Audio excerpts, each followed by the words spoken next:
আর সঠিকভাবে ইষ্টবৃত্তি করা। আমরা কতজন বুকে হাত দিয়ে বলতে পারবো আজকে সকালে যে আমি ইষ্টবৃত্তি করেছি আমার ঠাকুরিটা গ্রহণ করেছেন? কতজন বলতে পারবো এখানে? ঠাকুর বলছেন ইষ্টবৃত্তি ইষ্টকেই দিস, করিস না তাই বঞ্চনা, অন্যকে তা দিলেই জানিস আসবে বিপাক গঞ্জনা। বলেছেন তো ঠাকুর। তাহলে আমি ইষ্টকে দিলাম কিনা আমি কি করে বুঝবো? আমি তো কি মন্ত্র পড়তেছি সেটাও ভালো করে আমি শুনি না। তাইলে আমাকে পূজনীয় মা বলছিলেন একদিন, যাই তুই আমার মনুদাকে ডেকে, এই তোরা যে এত উস্তাদি করিস তোদের ইষ্টবৃত্তি হয় কিনা জানিস?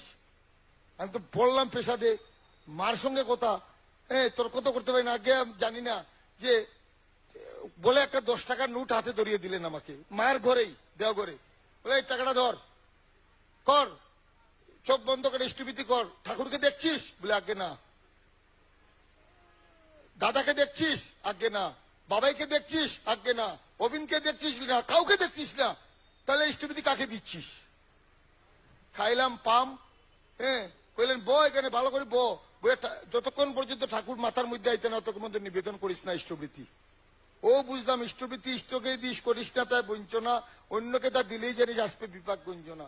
এই যে ইষ্টবৃত্তি যে ইষ্টকে প্রত্যেকে যদি আমরা অন্য কথার মধ্যে এই যে পরনিন্দা পরচর্চা হুলস্থুল কে কার মাইয়া নিয়ে গেল কি না গিয়ে যদি প্রতিদিন যদি আমি সাধনা করি আমার ইষ্টবৃত্তিটা আমার ঠিক মতো হইতেছে কিনা এটা তো পারমো করতাম।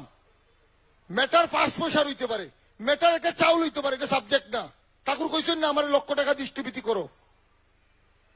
ঠাকুর কি বলছেন ইষ্টবৃত্তির ধান্দা যদি মাথায় মজুদ রইল না, 1 লক্ষ টাকা করলেও দান ধর্মতরে বইল না।